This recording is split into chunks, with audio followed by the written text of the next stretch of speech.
Good evening. It is 9 o'clock here on Thursday night, May 15th. I'm Jeff Lyons. This is the First Alert Weather Show at 9 o'clock. We stream every night at 9, now on YouTube. And you can question or comment in on the 14 News Facebook page or on YouTube. I'll look at comments there if you have a question about anything here that you see tonight, or, comments are always welcome too. However you want to interact is fine.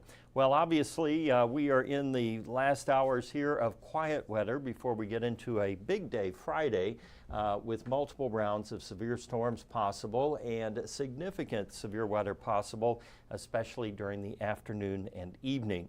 Right now, we do have some thunderstorms to our north coming out of St. Louis. That line has begun to weaken, and there are actually tornado watches all the way up into Michigan. We are still capped for the most part here in the tri-state, and therefore we are not seeing anything much going on. If we zoom the radar out, you can also see the trend on the storms has been weakening as they move to the east over the tri-state. So I think we'll probably be good here for the next several hours. A few storms may ramp up very late tonight, but at least the going trend has really not pointed in that direction. Tomorrow is a worry as we have a Category 4 or Level 4 risk of 5 over the entire tri-state, a moderate risk. Last time we saw that was, I believe, the 2nd of April with our tornado outbreak then. The good news is that after Friday, we dry out over the weekend. We actually have some decent weather on the way for the weekend, but we have to get through Friday first, and that will include the threat for tornadoes, some strong tornadoes possible within this risk zone, which covers the entire tri-state, and the cross-hatching there means EF2 or stronger, long-track tornadoes possible. Widespread damaging winds, that appears to be the main threat, especially if we get a squall line that races through here during the late afternoon into the evening. We could see widespread power outages, trees down, things like that. And some very large hail can't be ruled out either. So basically all hazards in play. For tonight, and I've looked at several models here. Some of you were asking where the severe weather will set up, and I will show you that here directly. I think overnight, if we get anything that breaks through the cap, it would likely be here over western Kentucky. At least based on the graph model here that I'm showing you now. Those storms, though, move out, and this is really the bigger concern during the afternoon. And our model has been very steadfast here the last couple of days. This is essentially the same solution that it's been kicking out, with that line moving through southern Illinois between noon and about 3, and then up to the Wabash River and into southwest Indiana, western Kentucky around 3 o'clock, right about the time school lets out. So that is a concern for obvious reasons there. The line will continue to march to the east and should be out of the eastern counties here, Tell City and Hartford and up toward Jasper by 4 o'clock Central Time, maybe an additional line of storms coming in after that. I was asked if it's going to be more north of the river, south of the river. It's going to be everywhere, at least based on what the models are showing. The dynamics are pretty much the same wherever you want to look on the map for tomorrow. So I don't know if there's a favored section of the tri-state or an unfavored, depending on how you want to think about that. I would say anybody within the tri-state needs to be prepared for severe weather tomorrow afternoon and evening, and definitely have a plan worked out, especially if you're dealing with kids at school or, getting kids to from school, that sort of thing, getting off work, the afternoon commute. Maybe you work that afternoon shift. 3 o'clock, bad time, lots of people moving around at that hour. So just know that you may be disrupted by severe weather. Very humid tomorrow too, tropical air in here. The dew point could be up into the low 70s again. I saw a 72 dew point in Owensboro today, so that's why it is so warm and humid out there. Plenty of CAPE in the atmosphere too, and our supercell threat is lit up pretty well here to our east, and the tornado threat, at least the index here showing the tornadoes possible pretty much throughout the tri-state, but generally south of the river. So maybe that was where the confusion came in. I would not get too hung up on, splitting hairs here. I think everybody, especially with this upgraded threat level from the Storm Prediction Center, needs to be prepared for tornadoes, damaging winds. As I mentioned earlier, there could be significant impacts, including widespread power outages and tree damage and so forth. So that should be part of your disaster or storm plan now. What are we going to do if the lights go off? How do our devices charge? Things like that. And that timing is concerning too, especially if it coincides with the release of school. So there could be changes tomorrow in that schedule. So you'll want to make sure you're paying attention and have ways to get messages and warnings wherever you happen to be. Temperatures really warmed up today. We did not hit our 90. We got up to 89, which is close enough. And right now it's 76 out there, 73 Paducah, 78 Indianapolis. Temps around the tri-state all in the mid to upper 70s as well. It's going to be a really muggy night. There might be a little pop-up thunderstorm or two that will cool down localized areas, but generally it'll get pretty hot again tomorrow too. Mid-80s just ahead of those afternoon and evening storms. Our month is still wetter than normal. Our year quite wet there, 5 3/4 inches wetter than normal. Tomorrow's temperatures will climb into the mid-80s, and then when the storms arrive, that'll push us back into the 70s there by the latter part of the afternoon. And after we get those storms through tomorrow afternoon and evening, then we get to coast a little bit through the weekend. We're expecting things to be pretty nice out there. Here's your line again, or your squall line, just for comparison here across the Midwest. And you see how it just slices right through the tri-state. There's no way we can miss. It's not like a glancing blow, it's like head on. So you need to take this one seriously, as we've mentioned many times. The numbers, the index numbers, the model numbers and so forth, very similar to what we had back on April the 2nd. And if you recall, that was a pretty impactful outbreak of severe weather with some tornadoes in there too. After we get up into the upper 80s tomorrow, we will level off right around 75 to 80 through the weekend. More showers and storms on the way then for the first half of next week. And maybe some more severe weather too. Byron added first alert weather days for Tuesday and Wednesday next week as we get another fairly strong system coming through. And we're in that time of the year where heat, humidity, energy are easier to come by than they are typically in early April. European model also bringing in some storm threat there for the first half of the week, Monday, Tuesday, and Wednesday. And rain. It could be a wet spell there from basically tomorrow through the middle of next week. The European bringing us an inch of rain. And I think the GFS was a little overperforming there. It had several inches of rain in the next 7 days. I did not agree, so I didn't show that one tonight. And then our pressure not really making any dramatic dips or bumps, but it will be low, of course, tomorrow with that system coming through, and then it will sink again next week. 70 tonight, warm and humid, maybe a thunderstorm or two. Then tomorrow, 87, of course, hot and humid with that severe weather, likely during the afternoon and early evening. A little lull over the weekend, more first alert weather days Tuesday and Wednesday next week. And then the longer range model has flip-flopped a bit. It looks like we will cool now heading into the 25th of May or toward the end of the month, and dry out as well. Our pet pick tonight, Regina Bennett. This is Samson Tiberius giving us a side profile there. So we appreciate your pet picks. I'm running a little light on them, so if you got a pet pick, put it in on 14news.com. You'll see the pet pick section there. I think it's right up at the top of our launch screen. So check it out and add your pictures in there. All right, let me check your questions and see what we're concerned with. Obviously tomorrow, lots going on. Some schools I think had a trip planned out to Holiday World. That's going to be tricky, especially with the timing of these storms.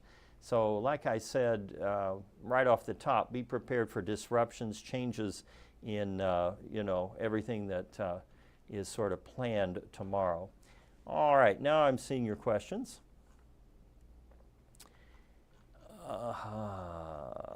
Lots of questions. Beth Knapp, any idea of time bad weather may hit? Have a funeral tomorrow in Princeton. Like I said, afternoon would be the prime time there. Noon to 4 would be the window of opportunity, I think. And some of you saying at least these will be daylight hours. You are correct. We may have some lingering rain and thunder late after dark tomorrow night, but I think the most impactful part of the storm should be in and out of here during the heat of the day and the light of the day too. Paisley Fuquay, would I think teachers would let kids out of school early depending on how severe this is? I think that'll be a decision for the schools and school districts to make tomorrow. I mean, the kids are pretty safe at school. It's really more about, you don't want to have them on a bus, and you don't want to be en route to school to pick them up and sitting out having your car, mangled by hail. So anyway, we will have all that information for you tomorrow if there's any changes in school release time. And some schools, it may release a little early to get ahead of the storms. We will really not be able to make that call until tomorrow when we actually see, if there's a line of storms out there in Missouri as forecast in the models, we have a little more confidence there to make that decision. Lisa Smith, graduation tomorrow in Whitesville. Yeah, probably in the afternoon or evening, right? And Christopher Perna, is there any way the cap holds tomorrow? Probably not with the cold front coming through. Okay, let's see. Somebody's ready for fall and winter. Oh boy. Let's see here.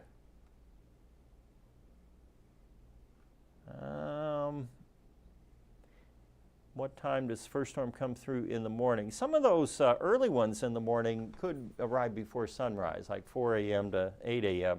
And our model shows them across western Kentucky. Okay. Can I advise the schools to dismiss early because of the storms? No, I mean, I can show you the weather and what we're expecting, but that's on the schools to decide that. Hopefully all the districts are looking at weather information, and the Weather Service is very good, and EMA, about coordinating with school districts on this very thing. So hopefully, we'll get through and not have to have a big disruption in normal schedules, but there's no guarantee of that. As I mentioned in the Science Corner last night, we're looking at two potential modes for the storms. One will be the squall line, and that by far will produce a damaging wind threat across the area. If the squall line is able to travel at least 240 miles or more, it would then become reclassified as a derecho. But whether or not it's a derecho when it comes through here, don't worry about that. We're probably going to see damaging winds regardless of the classification. So, away from windows, secure loose stuff in the yard that could break a window, and have your warning device charged up if that's a phone, flashlights, that sort of thing. Have your safe room or safe place set up and ready to go. If you use like a closet or something, move all the junk out of there so you can get in quickly. If we see discrete supercells ahead of the line, they would be the most likely tornado producers tomorrow. But with a line of storms, we often will get embedded tornadoes too. And those, as we all know, are very difficult to detect on the radar and sometimes very difficult to see too.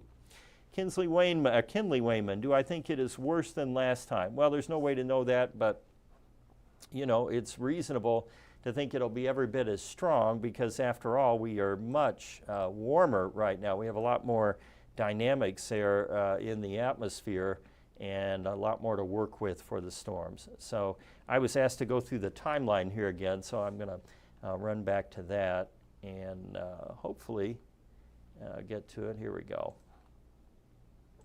And again, I'm just showing you the graph model because I think it has done the best job so far. It was correct in predicting no storms over the tri-state this evening. And then it is showing maybe some thunderstorms in western Kentucky tomorrow between 4 and about 7 a.m. You see them moving across there. There'll be a lull basically from 9 to about 2 p.m. And then that's when this line is expected to move across Interstate 57. So, you know, we're into Wayne and Hamilton and Saline counties first. And then by maybe as soon as 2 or 2:30, that line already up through or into Edwards County and White County here, moving up toward the Wabash River at 2:30 to 3. And this will be a fast mover too. I think the line itself, once it gets going, could move east at 45 or 50. So that's not going to give it a lot of time to get from here to there. It'll go, and the winds will come pretty quickly. 3 o'clock, we're still showing it basically bisecting the tri-state right through Posey County, Gibson, Knox, and then down into Union. And then by 3:34, now you're up to Jasper, Owensboro, Madisonville, and then between 4 and 4:30 or 5, you're into Tell City, Hartford, maybe Central City, Beaver Dam down there in that region. And then this is kind of the head scratcher, another batch following right on the heels of the first. I'm a little more skeptical of this, but it has been showing up the last couple of days, so we could see repeated areas of storms. I think that one would have less to work with to produce severe weather, and it should resolve and be out of here between, say, 5 p.m. and about 9 or 10. I know we've got stuff going outdoors in Owensboro. There's stuff outside just about everywhere, it seems like, this time of the year, and that's going to be a little tricky to get those things in rain-free. And if you're in charge of an event, or if you're going to an event where there's a big crowd, do have a way and a plan if a warning is issued. You don't want to be in a crowd in severe weather outdoors. Not good. Okay, let me see if there are any more questions here. Linda Hipschman, Aaron Sadu in Tell City. I think the morning time between 9 a.m. and about noon to 1 should be fine for just about everybody. Then they'll start moving in. The first line will move in from Illinois around 2 to 3, second one right behind it, or maybe in conjunction with it. Okay? And yes, hail possible for Owensboro. Tina Kasinger. I think that's Kasinger. I went to school with a Kasinger that spelled it that way. Well, anyway, yeah, so large hail is still possible tomorrow. Obviously, we highlight tornado risk if that is a thing, and it is tomorrow. So, that is typically the more urgent one. But as we've seen, sometimes the more destructive one on a wide-scale basis can be the large hail. So anyway, that's what I have for you tonight. On 14 News at 10, I should have a couple new panels here, model data to look at. And see if we have any discrepancy between what the model I showed you tonight, the graph, whether it's still on target or not.